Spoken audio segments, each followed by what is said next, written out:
Assalamualaikum, selamat datang di channel Camai Studio. Bagaimana kabarnya teman-teman? Semoga kalian semuanya dalam keadaan baik-baik saja. Terima kasih kepada teman-teman yang sudah setia mendengarkan cerita horor atau cerita mistis di channel Camai Studio, cerita pendek. Kami doakan mudah-mudahan dirinya selalu dijaga kesehatannya, dilancarkan rezekinya, dan dimudahkan segala urusannya. Untuk cerita kali ini berjudul Kejadian Janggal di Kantorku. Mari kita mulai ceritanya. Perkenalkan, nama aku Adit. Aku seorang karyawan baru yang bekerja di salah satu gedung yang ada di Jakarta. Aku posisinya sebagai seorang rekrutmen di divisi HRD. Selain harus melakukan pengenalan pertama, pulang cepat itu sangat mustahil. Apalagi jika permintaan pemenuhan karyawan sangat banyak. Maklum, perusahaan saya cabang dan anak perusahaannya ada di luar Pulau Jawa juga. Waktu berlalu dengan cepat, dan tak terasa waktu sudah menunjukkan pukul 5 sore. Saatnya untuk membubarkan diri dari kantor. Duluan ya bro, pamit rekan-rekan di ruangan yang telah pulang satu demi satu. Tapi karena ada beberapa pekerjaan senior saya yang harus saya bantu. Nggak enak juga kalau pulang duluan, karena saya anak baru. Jadi saya bantu sebentar. Saat sedang asik berdua di kantor, sekitar jam 6 maghrib, saya mendengar suara orang sedang menumpuk buku. Buk, buk, buk.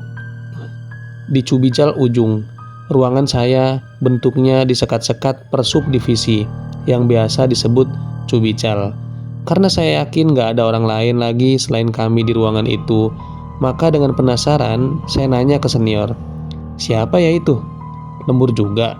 Tanpa menjawab apa-apa, senior saya langsung shutdown komputer dan mengajak saya pulang. Karena saya masih baru mungkin, jadi dia takut saya shock di awal. Setelah keluar dari pintu ruangan menuju lift, kami melihat ada seorang cowok masuk lebih dulu ke dalam lift. Karena lift di kantor saya sekali jalan dari lantai 30 harus turun ke lantai 1 dulu, baru naik lagi sampai lantai 30.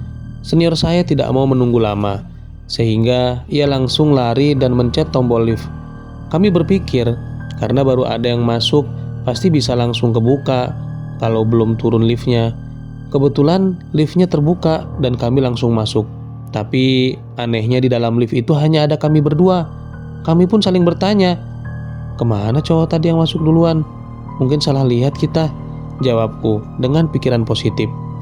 Kami pun membicarakan hal lain untuk mengalihkan pikiran.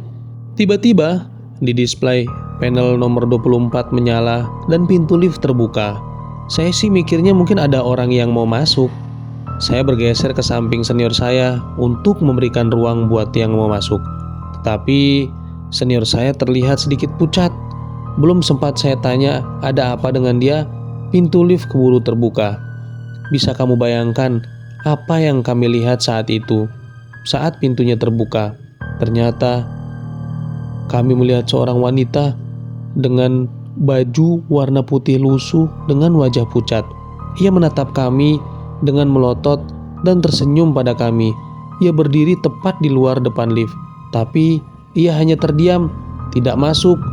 Kami pun terdiam terpaku tanpa sepatah kata pun, dan menatap sosok itu kira-kira 10 detik lamanya. Dan lift tertutup kemudian secara otomatis turun kembali. Setelah sampai di lantai 1 dan duduk sebentar di lobi, kami masih terdiam hingga senior saya memulai pembicaraan. "Kalau lantai 24 itu ruangannya kosong bro, sudah 4 bulan belum ada yang menyewa lagi. Kata orang-orang, pintu lift suka terbuka sendiri setiap di lantai 24. Mungkin ada yang mau kenalan sama lu bro. Maklum, tradisi perusahaan kalau ada karyawan baru itu harus kenalan dulu dengan seluruh penghuni di kantor ini," kata senior saya memecah suasana. "Ya tapi nggak gitu juga lah," jawab saya yang masih sedikit shock. Setelah sedikit tenang, duduk di lobi, kami pun berpamitan dan pulang ke tempat peristirahatannya masing-masing. Saat di kosan, saya sempat teringat kejadian saat di lift, tapi saya tetap berpikir positif aja dan coba menenangkan diri. Saya berpikir kalau makhluk seperti itu pasti ada dimanapun tempatnya. Pagi pun datang menjelang. dan saya terbangun oleh jam waker untuk bersiap berangkat ke kantor. Setelah sampai di kantor, senior saya sudah datang duluan. Ia meminta saya untuk bertanya pada salah satu manajer tentang job recruitment. Sebelumnya, senior saya sudah ngecek, tapi manajernya belum datang. Dengan malu-malu, saya masuk ke sebuah ruangan yang sedikit redup. Belum datang semua karyawannya, jadi lampu belum dinyalakan semua. Saya celingak-celinguk mencoba mencari manajer itu. Tiba-tiba saya ditanya oleh salah seorang di situ. "Cari siapa, Pak?" "Cari Pak Gatot," jawab saya. "Oh, Pak Gatot belum datang," jawab dia. Di ruangan itu saya melihat hanya ada 3 orang. 2 orang cowok yang salah satunya sedang ngobrol dengan saya, dan 1 orang lagi cewek memakai baju putih tapi menghadap tembok sambil menyisir rambutnya yang panjangnya kira-kira 1 meter. Akhirnya saya kembali lagi ke ruangan HRD dan bilang ke senior saya kalau Pak Gatot belum datang, dan menceritakan di ruangan cuma ada 3 orang, yang satunya cewek.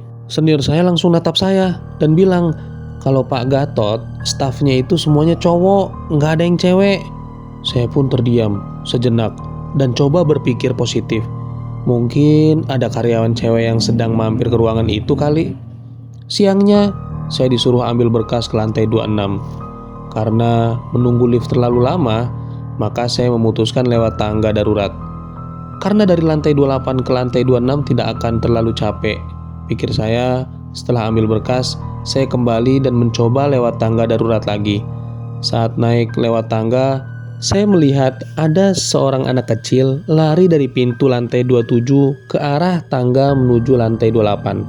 Karena penasaran, anak siapa itu yang main-main di tangga ya? Saya melangkah dengan cepat untuk melihatnya. Namun, tidak ada siapa-siapa.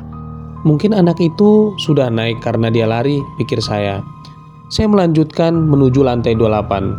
Ketika saya mau melangkahkan kaki naik tangga, tiba-tiba muncul sosok tinggi besar dengan pakaian lengkap seperti tukang bangunan. Badan saya terasa lemas dan berkeringat dingin saat ia berdiri tepat di ujung tangga atas. Sosok itu berdiri dengan tegap tanpa kepala. Tangan kanannya menenteng kepalanya yang masih terpasang helm proyek warna kuning. Dari leher kepala itu menetes darah segar seperti baru dipenggal.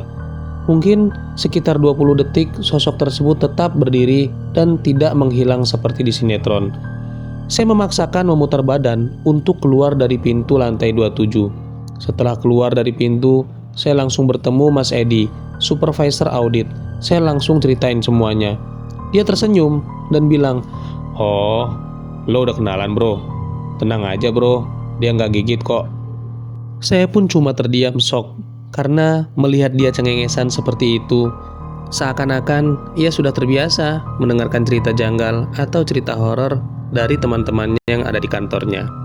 Itulah pertama kali saya mengalami pengalaman janggal yang ada di kantor swasta di Jakarta.